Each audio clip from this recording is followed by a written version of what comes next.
In Antarctica, a group of scientists are drilling the ice to get core samples.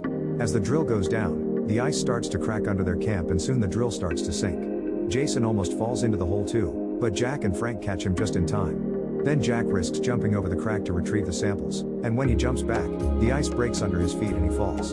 Thankfully he manages to use an axe to hold on and his friends bring him back up to watch how the entire ice shelf is breaking. Sometime later, Jack attends the UN conference on global warming in New Delhi to tell all the world leaders that the Earth will go through a new ice age, which will freeze everything on the planet. When the politicians ask how much time is left, Jack explains that it may take some centuries, but if they don't stop using fossil fuels soon, their grandchildren will face the consequences. Unfortunately, the politicians point out this would cost lots of money and call Jack's speech sensationalist claims. Outside the building, people are protesting against climate change and a reporter comments on the snow, which never happened in this area before and is sending the city into chaos. After the conference, Jack meets Terry, who works for the National Oceanic and Atmospheric Administration. Terry agrees with Jack's points and they leave together to share theories. A few days later at Terry's monitoring station in Scotland, an employee notices that a buoy is showing a huge temperature drop, but his coworker just thinks a strong wave must have knocked it about. When Terry comes back, they don't tell him about it. In Japan, it seems to be a normal rainy day when suddenly, huge hailstones start falling from the sky, destroying vehicles and buildings and even killing a few people. In the USA, reports about Hurricane Noelani have taken weather experts by surprise.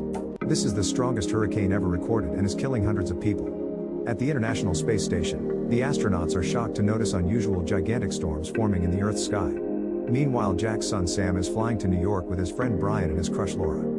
Sam is afraid of flying and he only gets even more nervous when the plane enters the huge storm, which causes it to shake. Suddenly the pilot announces they'll go through some turbulence, so everyone fastens their seat belts and holds tight as the shaking gets worse and bags begin falling all over the corridor. Thankfully it doesn't last long and Sam realizes he's holding Laura's hand, so he has to let go. When they make it to New York, they're surprised to see a large group of birds flying west, almost as if they were escaping from something. In fact, animals in farms and zoos are also behaving strangely, as if they were afraid.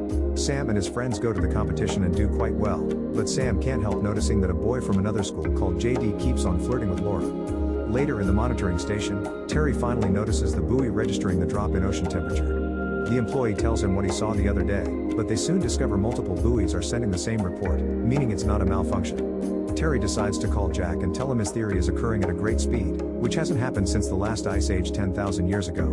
The only forecast model capable of plotting this scenario is Jack's. While newscasts inform that Hurricane Noelani is getting worse and the Coast Guard closed the beaches, a technician in a weather monitoring center in California is getting busy with his girlfriend instead of working. She suddenly hears a noise and gets scared, but it turns out to be the janitor. At that moment the phone rings and the technician gets a distress call from a reporter in LA, who reveals that it's raining hailstones the size of golf balls. The technician checks the TV and learns that a tornado is starting to form in LA, so he calls his boss to warn him. The man goes outside and discovers the tornado is bigger than average.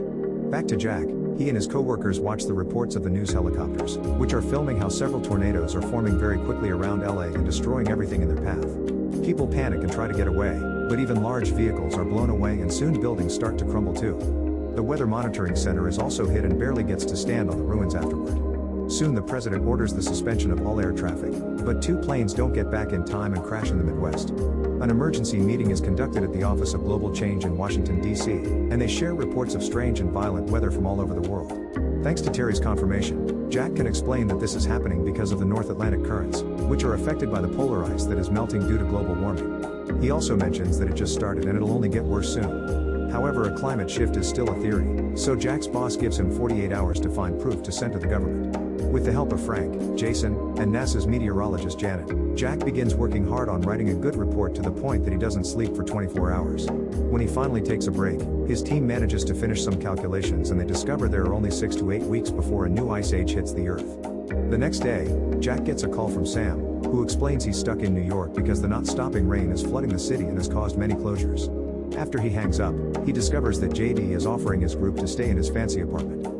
While the bad weather still hasn't reached DC, people are already panicking and raiding the supermarkets. Jack gets to meet with the vice president and tells him the situation is critical so they should start evacuating, but the vice president ignores him. Meanwhile in Northern Europe, it has been snowing at a crazy speed for the last 24 hours with no sign of stopping.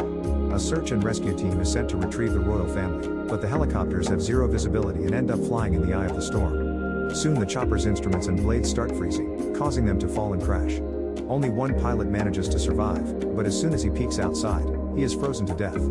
Terry hears of this incident and sends confidential data to Jack because he has a more powerful computer to analyze it. This is how they discover a hurricane forming over land, which isn't supposed to happen. In New York, it's already been raining for 3 days and all trains have been suspended, and the water is now pouring out of street manholes. In Canada, the ocean rose by 25 feet in seconds and has caused terrible storms too. In fact, there are reports of a tropical hurricane. Sam and his friends see these reports on TV right before the power goes out, and JD announces he wants to go pick up his brother, so he offers to give the group a ride too. When they leave the building, they see that the city is in absolute chaos and the flood is rising. To make matters worse, employees in the local zoo discover the wolves have escaped. Many people are rushing to hide in the National Library, although a homeless man isn't allowed inside because of his dog. Vehicles can't move anymore because of the water, and many people get stuck inside their cars. Sam's group begins running toward the library too, but Laura stays back to help a family in a car, getting her leg injured in the process. Suddenly a huge tsunami appears out of nowhere and hits the Statue of Liberty before slowly engulfing the city, killing thousands of people. Sam runs back to the street to grab Laura and bring her into the library right before the wave covers the area and gets inside the library's first floor as well. Moments later, Jack finishes his calculations and calls Terry to inform him that the air is descending too rapidly, creating storms in Canada, Scotland, and Siberia that are getting bigger and will reach other areas soon. Their estimation of 6 weeks had been wrong. It'll only take 48 hours for the new ice age to start. There's nothing they can do to stop it, they can only try to save lives. At that moment, Jack gets an alert of what's happening in New York and rushes to meet with his wife Lucy. In New York, all the survivors including the dog are trying to get comfortable in the library.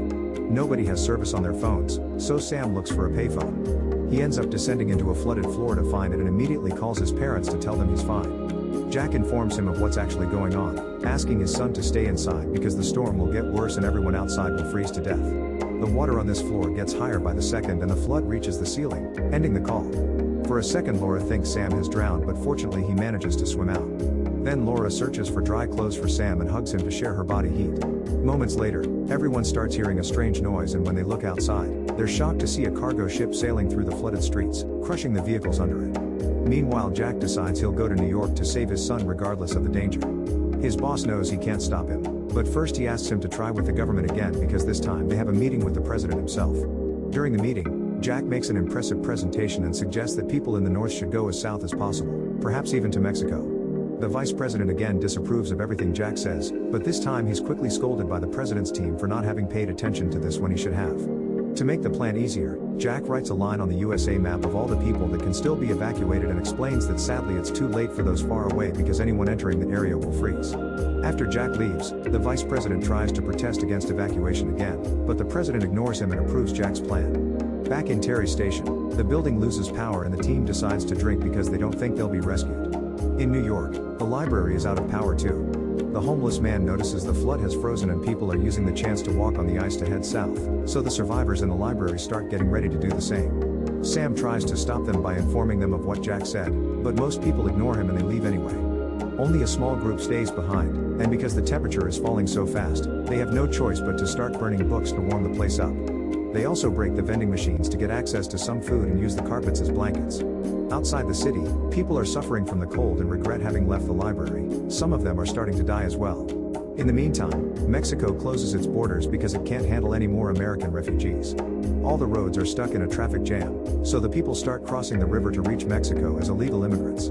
A few hours later, the traffic finally starts moving again because the American president has reached a deal. He'll forgive all Latin American debt in exchange for opening the borders. In a hospital in D.C., Lucy is reading to one of her patients when she gets some bad news. People panicked and escaped, so there are no ambulances left. A co-worker says there's a policeman with a snowplow that can help, but the patient can't be moved in anything but an ambulance. Lucy tells her co-worker to leave while she stays with the child to wait for proper help. Back to Jack, he's surprised to get help from Frank and Jason to go rescue Sam. Using the science equipment made for Antarctica, they cross the frozen lands in their truck, but eventually the vehicle hits a roadblock. Now they have no choice but to continue on foot using the snowshoes and staying connected with a rope. They manage to walk consistently for a few hours, but they don't know what they're stepping on because of the snow, and at one point they walk on top of a building. The glass breaks and Frank immediately falls in, dragging the others down with him. Jack manages to stop the fall with his axe again, but the glass under him is starting to crack as well. First Frank cuts the end of the rope to release their main supplies bag, but this isn't enough, so Frank cuts his rope as well. His friends yell for him as Frank falls to his death. Afterward, Jack and Jason put up a tent to spend the night. In the hospital, an ambulance finally arrives to pick up Lucy and the patient. At the White House, the president is also evacuated, but moments later, the vice president receives news that the president got caught in the storm and didn't make it. In the International Space Station, the astronauts see how a huge cloud is covering the planet and take some images to send to Janet. As soon as she sees them, she predicts that the Canadian storm will hit New York in an hour. At the library, Laura can't sleep, so Sam chats to her, finally admitting his feelings. Laura responds by kissing him. In the morning, the group discovers that Laura has fallen unconscious because of a fever. They look up the symptoms in a medicine book and check her leg, realizing that the cut from the other day has given her blood poisoning. The book says she needs penicillin immediately or she'll lose the leg, so Sam decides to go into the cargo ship to search for medicine, and Brian and JD volunteer to help. The trio reaches the ship quickly, unaware that their scent is being picked up by the wolves that escaped from the zoo. The door to the infirmary is locked, so Sam goes out a corridor window and carefully climbs around the wall.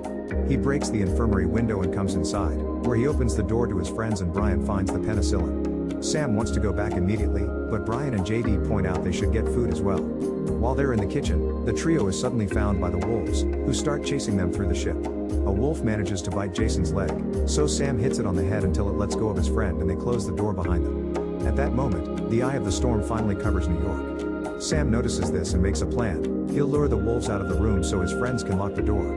Then Sam crosses the wall outside to reuse the window, but he accidentally steps on broken glass and gets the wolves' attention sooner than planned. He quickly begins running, and after a few turns, he manages to lure them into a corridor and lock the door. The wolves go to the other end of the corridor to try to reach the kitchen, but Brian and JD have already locked that door too, and now they're collecting supplies. They put all the stuff and a wounded JD on a boat and drag it out of the ship at the same time that the buildings around them start freezing and falling. Brian and Sam have to pick JD up and run into the library, where they enter the warm room right before the rest of the building freezes. The group immediately works on making the fire stronger. On the frozen landscape, Jack and Jason keep moving, but eventually Jason collapses due to exhaustion and Jack has to drag him through the snow. When he discovers the eye of the storm, he immediately begins digging in the snow and finds an open vent through which he throws Jason and himself right before this area freezes too. A few hours later, Jason wakes up to find the tent up and a few fires going on. As soon as Jack sees him, he wants to keep going, not hearing Jason's idea to wait because Jack thinks Sam may not survive for long. As Jack and Jason walk through the storm, they keep encountering frozen bodies everywhere. They only stop to sleep in the tent during the night, and Jack comments that humanity survived an ice age, but if they aren't more careful from now on, they won't survive this one. Sometime later, the International Space Station notices that the storm is dissipating in Europe and they finally get to see land again. At the same time, Jack gets out of the tent and sees that the skies have cleared.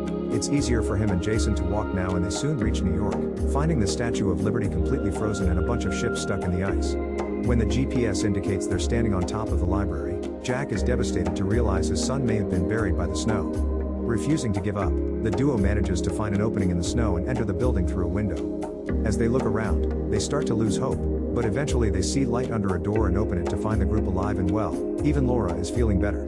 Sam and Jack quickly reunite with a warm hug. Sometime later in Mexico, the vice president has taken over as the new president, and after hearing about the survivors in the library, he announces on TV that he was wrong and that he will be initiating a major rescue operation to retrieve people stuck in the northern states. Soon the helicopters reach New York and take the group away, including the dog. They also found many survivors in the other buildings. In the International Space Station, the astronauts watch the Earth and notice that it is the clearest air they've ever seen. Make sure to subscribe and turn on notifications so you can watch more videos like this. Thanks for watching.